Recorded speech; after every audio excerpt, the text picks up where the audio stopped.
Okay, hope everybody is safe and social distancing. If you haven't guessed, we're still in the middle of the coronavirus epidemic.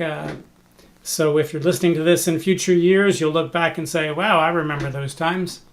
If you're doing it right in this time, well, as I said, be safe. Don't take any unnecessary chances. Wait till everything is really clear. All right, so we're going to do something a little different today. I thought we'd have some fun, talk about some peace movement questions, sort of a quiz. So every time I ask a question, if you want time to think about it, just pause the video, come up with the answer, and then you can go ahead. So pay close attention because the first couple questions will be easy, and after that, there'll be some ones that'll get a little bit tricky. I'm not going to try to trick you, but the answers might be a little different than your first thought. All right, so we're going to start out with some really easy questions. I have a name in my book, Elements of Positional Evaluation. I call the number of moves a piece can do on an open board, on an empty board. I call that potential mobility. Potential mobility is different than actual mobility. Actual mobility is how many moves a piece would have in a real position. And of course, there's always going to be other pieces on the board. At the very least, there's going to be two kings. So we're going to start by talking about a little bit about potential mobility, which is the number of moves a piece would have on an open board. So we'll start with an easy question, which is which piece has the most potential mobility and how many moves is that? Okay, so we're looking for the piece with the most potential mobility, which I think most of you will get right instantly. And how many moves is it? All right, of course you know the answer is the queen. And the queen has the most mobility when it's on the middle of the board, one of those four central squares. How much mobility does it have? Well, it has 8 directions. When I say a direction, I mean it can go as far as it wants along these lines. So these are the 8 directions. So all we have to do is count up the squares on the 8 directions. Okay, so 1, 2, 3, 4, 5, 6, 7, 8, 9, 10, 11, 12, 13, 14, 15, 16, 17, 18, 19, 20, 21, 22, 23, 24, 25, 26, 27. The queen has 27. That's the most any piece can have on any square of the board when the board is empty. By the way, what's the least number of squares the queen can have when it's in the corner? Turns out this is 21. It's only got 3 directions instead of 8. I always like it when people say to me, a queen can move in any direction. No, it can't.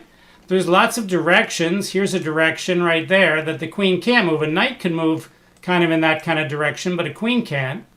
So yeah, a queen can move orthogonally and diagonally, but that's not every direction. That's just 8 directions.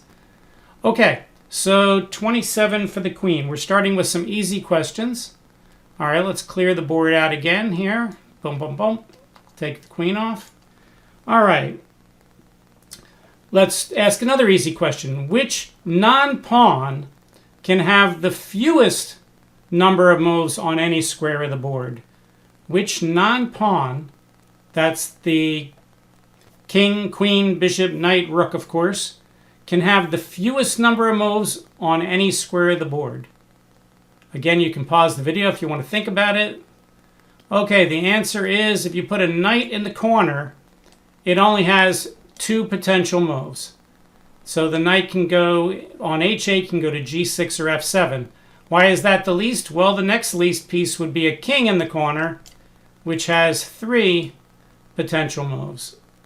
But the least is the knight in the corner with 2 potential moves. So let's talk about the difference a little bit between potential and actual now. So we'll ask a little bit harder question, which is, name the 2 ways that a knight could lose some of its potential moves on an actual position. Okay, so we're comparing a knight on an empty board with a knight on a real board, and there's 2 ways a knight on a real board can lose some of its potential moves. See if you can name the 2 ways that the knight can lose some of its potential moves on a real board. Again, you can pause the video if you want. Okay, well, let's take a knight on, f3 that can go to 8 moves. how can we take some of those 8 moves away from the knight in a real position? Well, the first answer is you can put a piece of the same color as the knight on one of those squares. So for instance, we can have a pawn on d4 and now the knight can't move to d4. But is there any other way we can prevent the knight from going to e5? And the answer is yes, we can pin the knight to the king. So we can put the king over here and we can put a rook over here, and now the knight is losing its mobility. If it's pinned to the king, if it's pinned to the queen, it can still move. It might be a bad move, but you can still do it.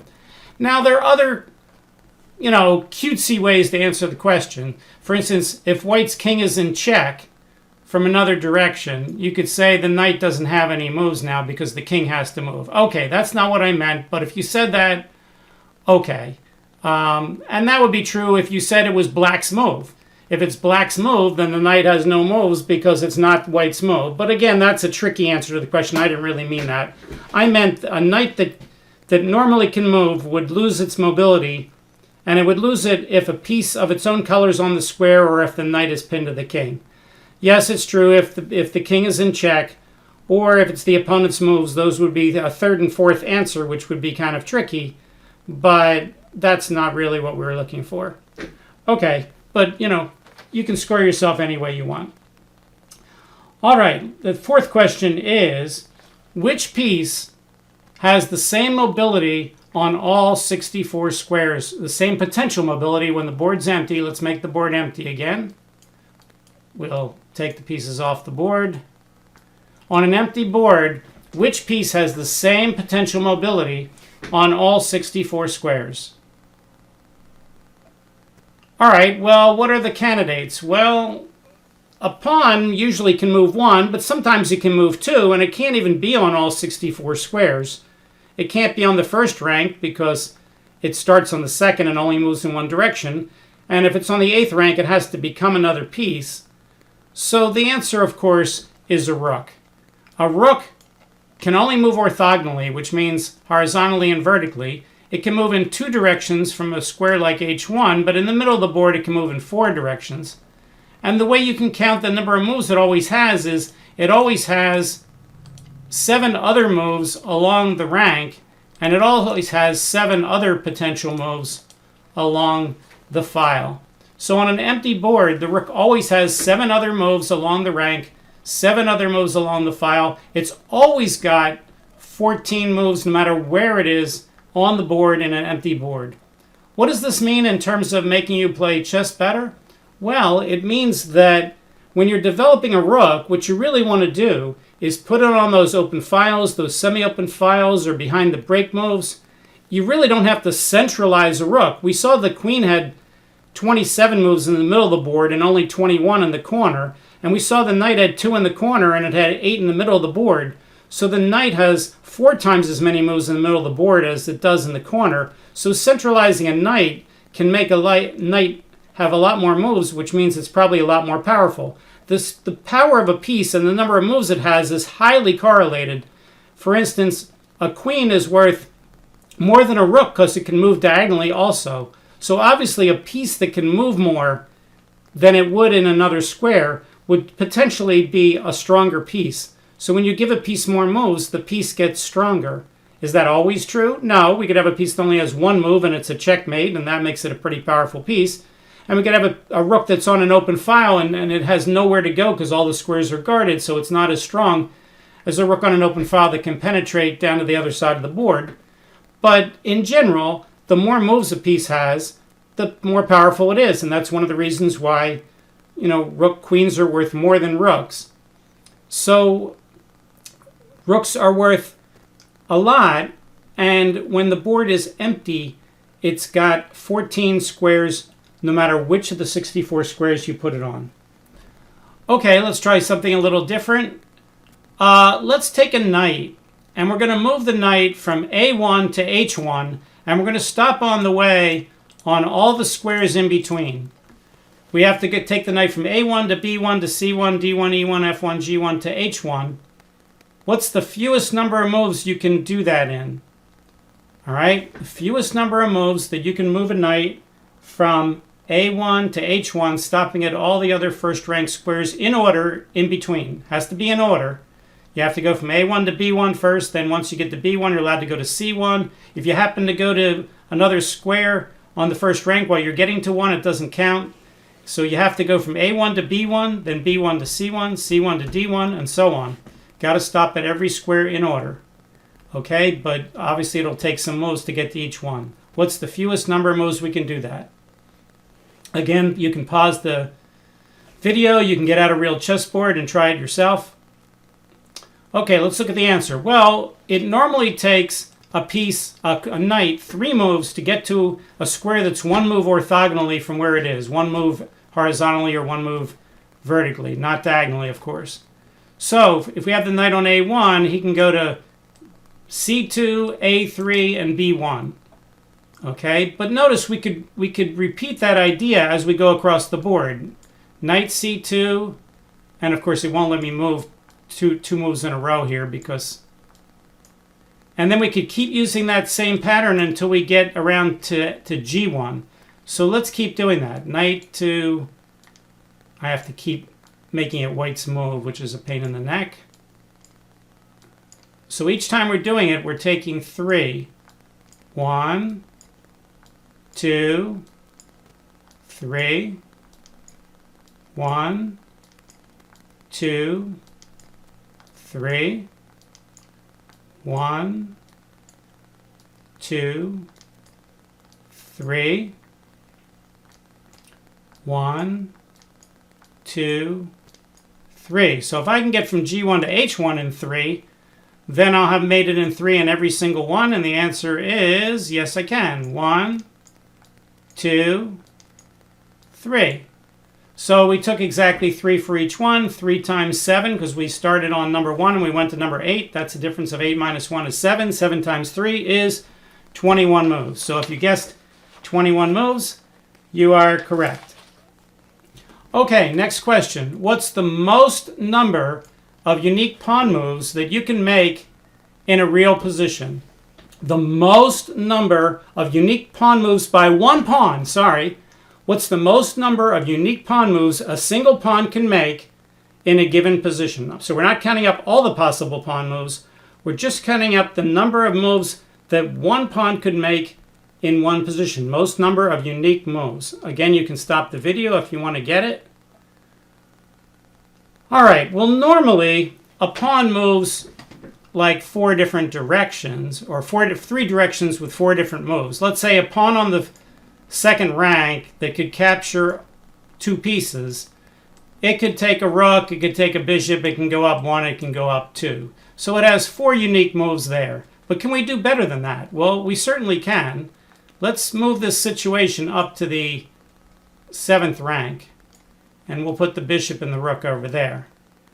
Okay, how many moves does this pawn have? Well, one move is it could go up straight and get a queen. All right, that's 1. But I could go up straight and get a rook. That's 2.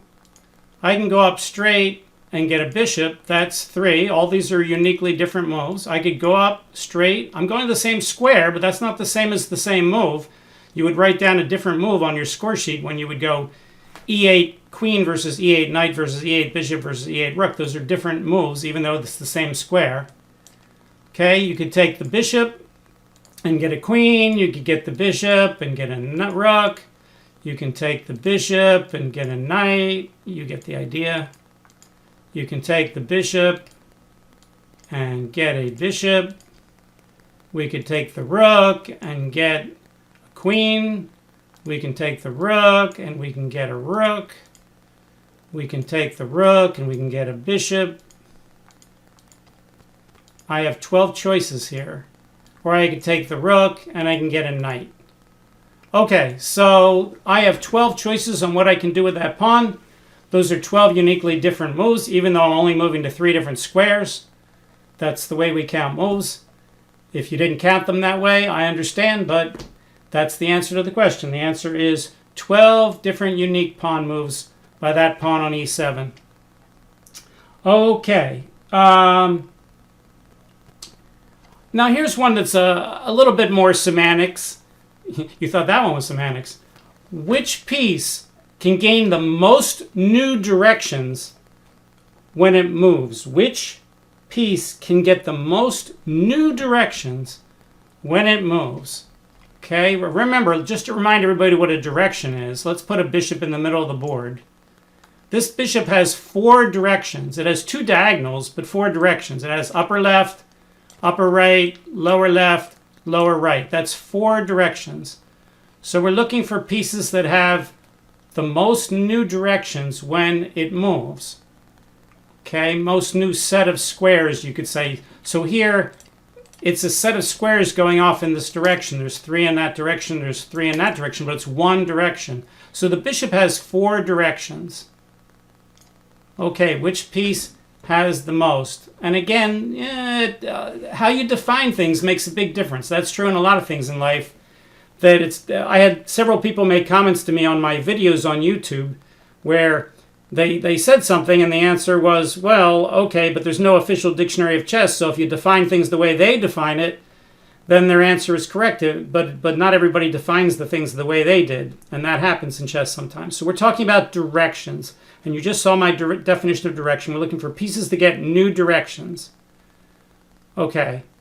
All right, so let's start taking some pieces and looking at that. And we're again, I guess we should say, we're not saying that the pawn, when it promotes to all those pieces, gets completely new directions. I guess we should exclude pawns promoting from this question, because then we have a real difficult definition question. So let's exclude promoting pawns from this new direction question, and let's talk about non-promoting pieces here. Okay, promoting pieces, yes, that gets very sticky. All right, so let's take a look. So if we have a pawn, and let's say it moves up 1 or 2, and it's not gaining the forward direction. It could gain a different diagonal to go to, so it's not going to be a pawn. Okay, let's look at the bishop. If we have a bishop in the corner and it only has one direction, and we move the bishop to the middle of the board, it still has that upper left direction, but it's gained 3 new directions. If we have a bishop that's already in the middle of the board and we move it somewhere, right now I've got these 4 directions, and we've moved the bishop up to the left. We still have 2 of the same directions. We just have 2 new directions. Now we have, if I could draw lines, the lower left and the upper right are new directions. They're the same direction on the map, but we're now going to e6. We can now attack pieces that are on e6, e6, f7, and g8. So yes, it's true that going up to the right here and going up to the right here, if I could draw straight lines, are the same direction on the map, but it's a new direction for the bishop to attack things. So I'm really talking about new attacking directions. So if we move a bishop from h1 up to e4, even though there's 3 new directions, it went from 1 to 3, there's really only 2 new attacking directions, which are these here, because the new direction to go backward is only attacking the same squares we were attacking before. So technically, new direction, we can't really double attack things that way. So we want to really think in terms of new attacks. Well, how about a rook? A rook can attack things along the file and the rank, but when we move it up, we're still attacking things along the same file. So we've got 2 new directions to go left and right to attack things along the 4th rank instead of the 2nd, let's say. Okay, well, how about our buddy the queen? Queen has 2 directions, 3 directions here in the corner. It has 3, the diagonal. Again, I can't draw lines very well. If we move the queen from the corner to the middle, it gets 8 directions now. One of the directions is the same as before, though, which is this diagonal. So we're gaining 6 new ways of attacking, 6 new ones with the queen. And the king's going to be a little bit similar, but the king is not going to gain a whole new set of directions. Right here, the king can go in 8 directions, just like the queen, except it only goes 1. The problem is when it moves 1, it's not gaining a whole bunch of new squares. So if I move the king on e4 to d5, these squares it could still attack from before. The new ones it's getting is these 5. So we're getting 5 more by moving the king. We're really talking about, as I said, the idea of being able to go from one square to another and all of a sudden be able to attack multiple things that you weren't attacking before. And the idea here is the king is gaining 5 here. All right, so finally, we have our buddy the knight. Our buddy the knight can go to these 8 squares. He's got those 8 to go to. So when we move the knight, how many new directions slash squares can we go to that we weren't going to before? If we move the knight to d4, we're attacking f3, but we just came from there. But we can attack 7 new pieces that we weren't attacking before. 1, 2, 3, 4, 5, 6, 7. So if you use the argument that those 8 directions are the same 8 directions he had before on a compass, then yes, he's gaining none. But if you use the definition of new attacks, new pieces that he could double attack, the knight is the only piece that can make a move and double attack 7 new pieces that he couldn't attack before. Okay? Let's take a queen doing that. Let's put the queen in the corner. Let's say the queen right now is attacking this rook, this bishop, and this bishop over here. And we want to attack as many new pieces as we can. And we move the queen to like d5. Well, I could attack a piece over here, over here, over here, over here. I can't attack a piece this way because I just came from that direction, over here and over here. 1, 2, 3, 4, 5, 6. I can have 6 new pieces that I attack, but I'm already attacking the rook, and I can't attack pieces that move along the diagonal. I'll just move because there can't be any black pieces there. So I can move the queen and attack 6 new pieces with the queen move. But if I clear out the board, and I have a knight that's over here, and I put black pieces on all these squares,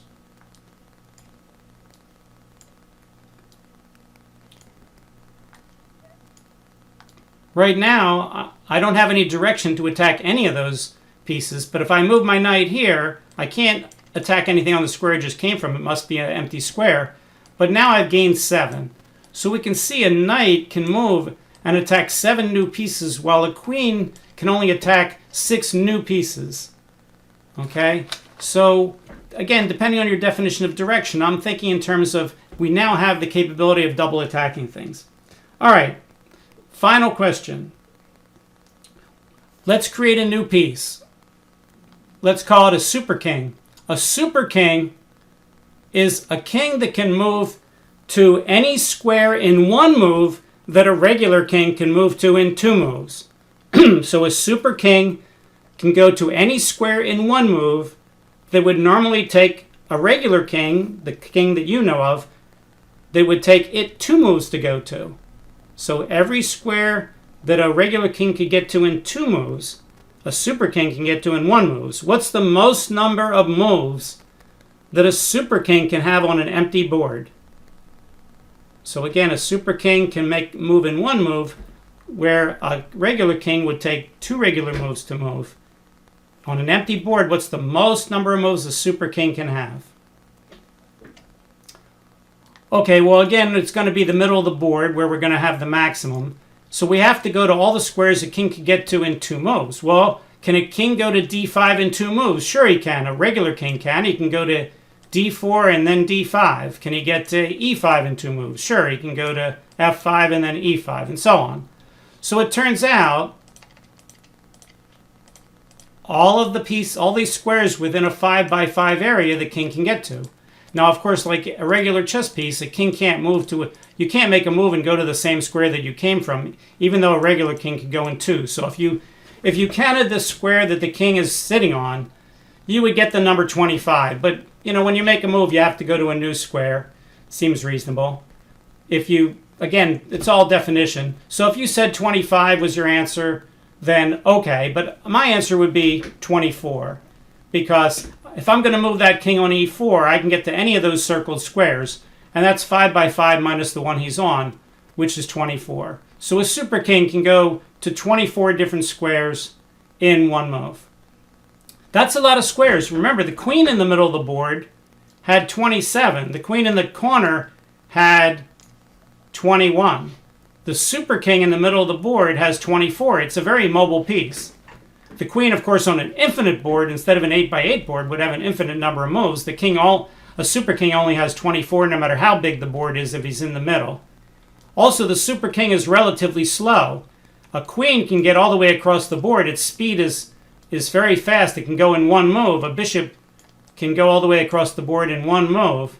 A knight takes 4 moves to get to the other side of the board. Takes 4. A super king, which can go two king moves at a time, also takes 4 to get to the other side of the board. So a super king is really not much faster than a knight, and certainly not as fast as a bishop or a rook, but a super king has more mobility than a rook or a bishop or a knight. Much more mobility. Okay, so those were the questions today. Hope you had a lot of fun. Hope you came up with your own definitions and decided whether or not your answers were as good as mine. Hopefully you learned a few things about how the pieces move. The more you're familiar with the pieces and how they move and what they can do, the better you can think about how the pieces play. That's why I recommend like those special problems like those switcheroos and double whammies and stuff that Jeff Coakley has in his Winning Chess Puzzles for Kids books, because they help your board vision. They help you think about chess so that you can get to be a better player. All right, please be safe. If you like the video, please hit like. If you subscribe to the channel, great. Hit that subscribe button. We'll see you next time. Thanks. Bye.